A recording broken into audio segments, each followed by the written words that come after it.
Bismillahirrahmanirrahim. My roll number is 862997 and my topic of presentation is Principle of Atomic Fluorescence Spectrometry. Principle of Atomic Fluorescence Spectrometry. Atomic fluorescence spectrometry is an analytical method. It incorporates aspects of both absorption and emission of radiations. इसका principle base करता है absorption और emission of radiations पे। Means इसमें absorption और emission दोनों phenomena होंगे, लेकिन फ्लोरेसेंस स्पेक्ट्रोमेट्री अब्जॉर्प्शन और एमिशन स्पेक्ट्रोमेट्री से थोड़ी डिफरेंट है। नेक्स्ट है electromagnetic radiations are directed on the analyte और sample. Atoms of a sample absorb and emit the radiations.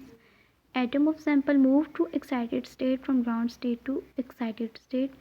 Atoms are unstable. Then they are moving back to ground state. The atoms emit some radiations. अब fluorescence है क्या? Electromagnetic radiations जब आप direct करते हैं एक sample के ऊपर, जो आपने लिया है वो सैंपल अगर इन रेडिएशंस को अब्जॉर्ब करे तो आप लोग जानते हैं कि सैंपल में मौजूद होते हैं एटम्स। वो एटम्स इन इलेक्ट्रोमैग्नेटिक रेडिएशंस को अब्जॉर्ब करते हैं। Atoms of sample absorb radiations, तो ये ग्राउंड स्टेट से एक्साइटेड स्टेट में मूव करते हैं, वो एक्साइट हो जाते हैं एटम्स। एक्साइटेड स्टेट में एटम्स जो ग्राउंड स्टेट से आए हैं वो अनस्टेबल होते हैं। Atoms are unstable. वो दोबारा एक्साइटेड स्टेट से ग्राउंड स्टेट में आते हैं।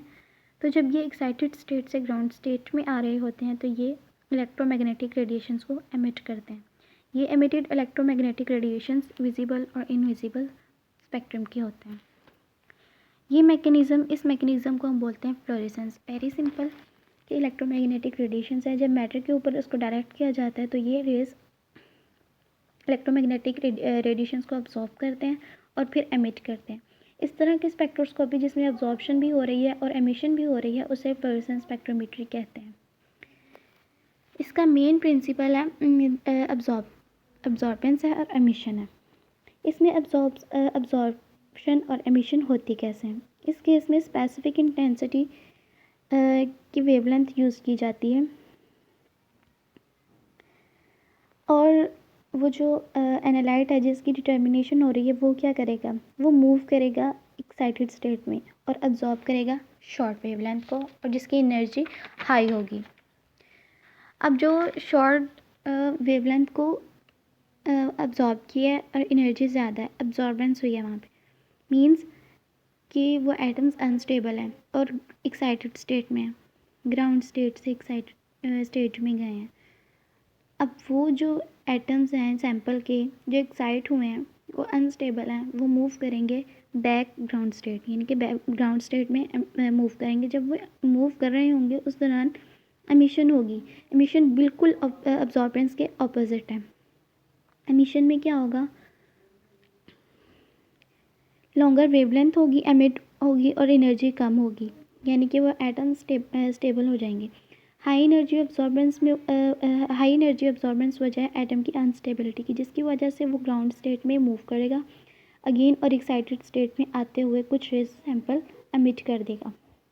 फ्लोरेसेंस के केस में एमिशन भी हो रही है, अब्जॉर्बेंस भी हो रही है, लेकिन ये एमिशन स्पेक्ट्रोस्कोपी और अब्जॉर्बेंस स्पेक्ट्रोस्कोपी से डिफरेंट है, क्योंकि इसमें जो वेवलेंथ अब्जॉर्ब हो रही है बिल्कुल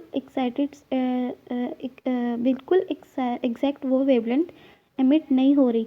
अब्जॉर्बेंस ज़्यादा होगी, एनर्जी ज़्यादा होगी, वेवलेंथ छोटी होगी, मतलब same wavelength is not absorb and emit.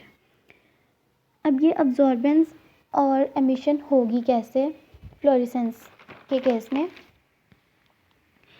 Laser as a sample, as a light source, as a radiation source हम यूज़ करेंगे। सोर्स के बिल्कुल सामने मोनोक्रोमेटर होगा।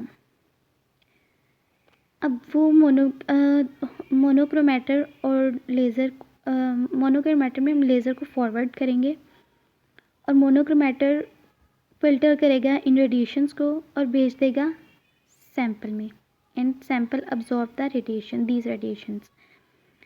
देन सैंपल में मौजूद एटम्स इन रेडिएशंस को ऑब्जॉर्ब करेंगे, फिर ये एटम्स एक्साइट हो जाएंगे और दोबारा ये ग्राउंड स्टेट की जानिब आएंगी।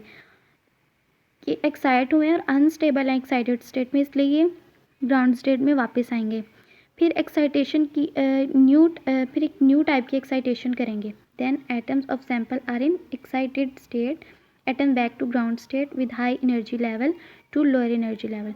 यानी कि हाई एनर्जी लेवल में थे जब वो अब्जॉर्ब हुए थे, जब रेडिएशंस को उन्होंने अब्जॉर्ब किया था, और लोअर एनर्जी में वो तब है जब वो एक्साइटेड स्टेट से दोबारा ग्राउंड स्टेट में आए थे। एक रेडिएशन मोनोक्रोमेटर से आई है और दूसरी रेडिएशन सैंपल की अपनी है जो एमिट हुई है। तो ये था प्रिंसिपल फ्लोरेसेंस का, जिसमें अब्जॉर्प्शन भी हुई है और एमिशन भी हुई है। लेकिन ये अब्जॉर्प्शन स्पेक्ट्रोस्कोपी और एमिशन स्पेक्ट्रोस्कोपी से थोड़ी सी डिफरेंट है, क्योंकि इसमें सेम वेवलेंथ जो अब्जॉर्ब हो रही है वही एमिट होके नहीं आ रही। शॉर्टर वेवलेंथ अब्जॉर्ब हो रही है और लॉन्गर वेवलेंथ जो है वो एमिट हो रही है। नेक्स्ट है qualitative and quantitative analysis can be done by this spectroscopy।